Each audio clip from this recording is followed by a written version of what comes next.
everyone, welcome to Otaku Saga. I'm DK. I'm Rizzo. I'm Zero, and today on Anime Reaction, watch episode 11 and 12 of Momokuri.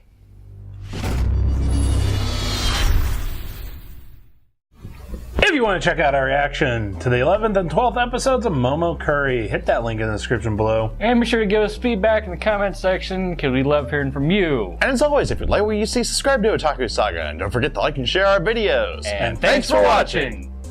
So on this episode of Momokuri, we get a Festival. Woohoo! Yeah.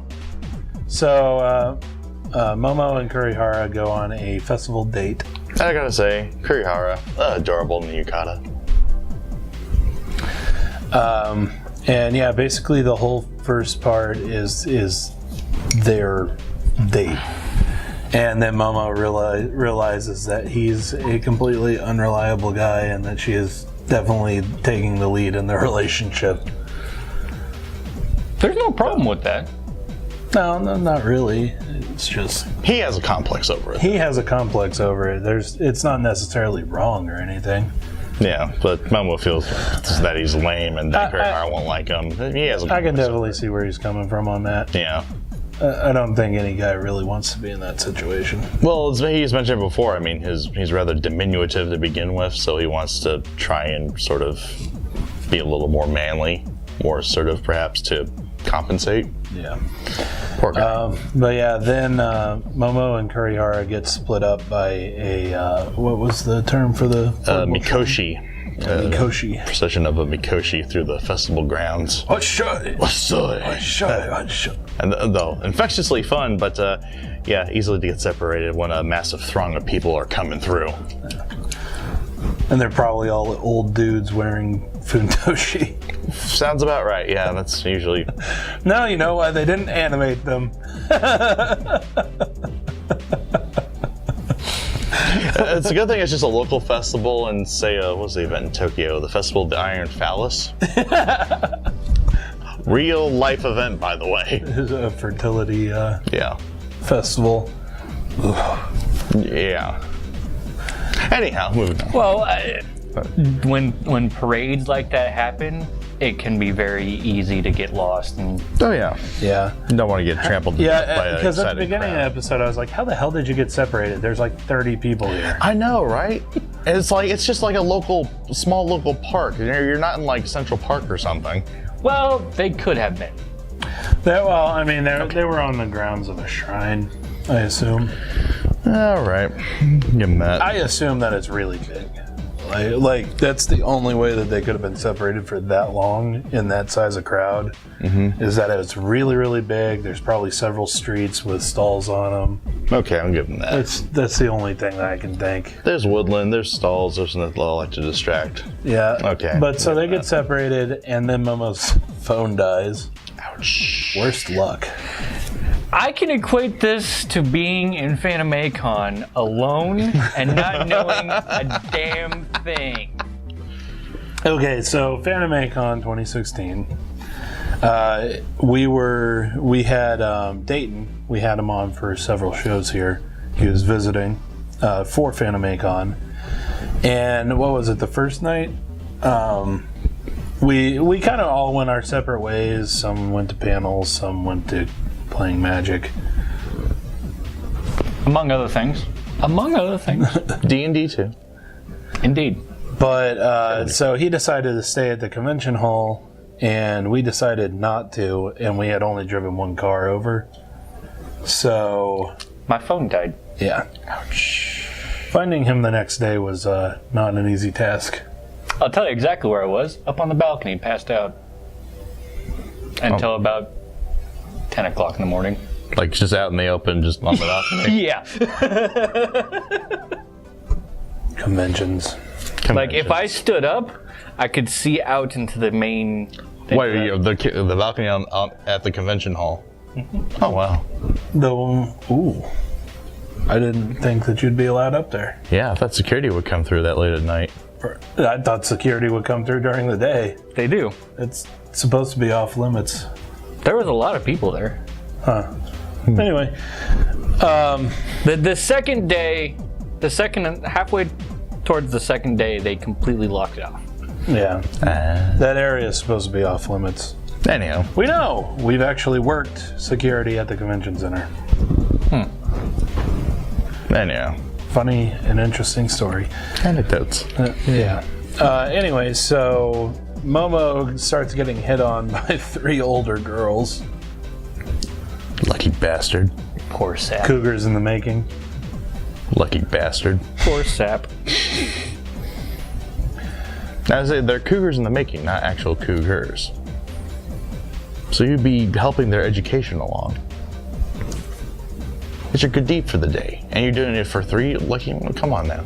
Nope. I wouldn't touch that with a 10-foot pole. Damn. Anybody who comes looking for it, I wouldn't touch. Well, okay. Well, if you got a girlfriend already, also. Yeah. There's that. Well, yeah, Fair enough. there's that. But he ends up getting rescued by Rio, who's dressed as a man. Whose reverse trap game is on point. Well, I mean, even if she was dressed like a man, she is still a girl. I understand that. She looked pretty good. Good looks like a lady. Steven Tyler would approve. I mean, she could definitely fill out just a little bit, but oh well. The It Kept Banks from her is cute. But yeah, so basically, she has Kurihara's number because of their little meeting, their secret meeting. And so she actually doesn't tell Momo right off that she has her number. Instead, she fakes like she's going to go look for her and then calls Kurihara and meets up with her over at the shrine. I assume so that they can talk. Yeah, but they didn't really have a conversation worth noting. Oh yeah, and during the conversation with Momo and Rio, Momo said something that I completely agree with, but at the same time, I don't really like. Rio would look awesome in a yukata. Oh, I agree. I absolutely 100% agree. Especially with a tan blonde. And that's why I was hoping for this episode, but I kind of was too, but alas, no luck. They made a fantastic excuse not to. oh, very very much so. That was a pretty funny scene. And a guest appearance from Joe from Digimon. Right. What's her name's brother? Yeah. I don't even remember. Uchimaki, I think's the family name. Yeah, the darker haired of the two other girls. Rio's friends. Yeah. Yeah, the one who wants Rio in the worst way. But the rest of this episode was basically Rio talking with Kurihara. And us degenerating the reaction into talking about a 3-way between Rio, Kurihara, and Momo. Hashtag Peach Cobbler. Only on Otaku Saga, folks. We're so bad. We're horrible. It's amusing. And then Momo finally finds them and starts running over, and he trips over the tile that Kurihara had pointed out to him earlier in the episode. And totally ships. Hashtag Peach Cobbler. Yeah, because he falls directly into Rio's arms, and Kurihara also catches him as well. After they sprint from... Well, that's the thing. Momo just got up the stairs. They're sitting on the steps of the temple and come sprinting like major league outfielders and catch them. I could actually see Rio doing that. I can see Rio doing that, but Kurihara was in on it too. That's probably...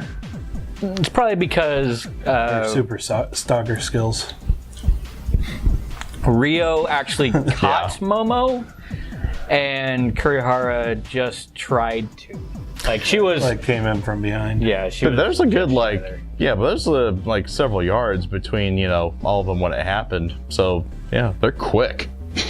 Well, I mean, Anime. Rio is a tennis player. Anime. Like I said, I could kind of see her being able to do it. Just the reflexes that you need to play tennis. You're the fastest sprinter in this room. Hard to believe. Hard to believe. But that's what I'm saying. I'm like, it looked like a fair distance, but whatever. Yeah, that 20 20 yards is nothing. It goes by like that. You should. I don't believe that Kurihara could make it over there because not only is she not that athletic, at least it hasn't shown her to be, but she's also wearing a yukata, which kind of limits your leg movement. limits your leg movements. So, Exactly. She's a yukata wearing Zori, which, yeah, it's kind of hard to run in those efficiently. But at least she tries. She tries. Well, According tries to not, the she gets anime, she gets there. there. She gets there in time. Yeah. and hashtag peach to cobbler. Yeah, well, then when they got there, I thought that poor Momo was going to break his nose on Rio. He gets it. Don't make fun of Team Justice. I don't have to. I'll fucking kill you. No board jokes. Hashtag Team Justice. Hashtag team. Yeah. Your team is anything that moves. There's no lie in that. And with that, That's it. next episode, we got a little clip of Momo being sick and being taken care of by Kurihara. There's like... Oh, also, I don't remember if we mentioned it in episode 2, but some of the commenters when we did episode 1, episode 3 and 4, not episode 2, but because we had commented in episode 1 and 2 that she could have just turned off her the sounds for the camera on the phone. That just reminded me of it. Apparently, that's not a feature in Japanese phones. Oh, Which I did not shit. know that, so I I didn't know that. Thank you. Because as far as like our phones go, you could literally just Turn off all the sound. Yeah, you could just put it on vibrate and it doesn't make a sound when you take a picture. Or of mine, you can actually mute it straight up. It doesn't make any sound at all. Well, yeah, you can mute it, but also you can just turn your phone to vibrate and it won't make a sound. Yeah. Which I think is an interesting topic on the cultural differences between Japan and the U.S. There are a lot less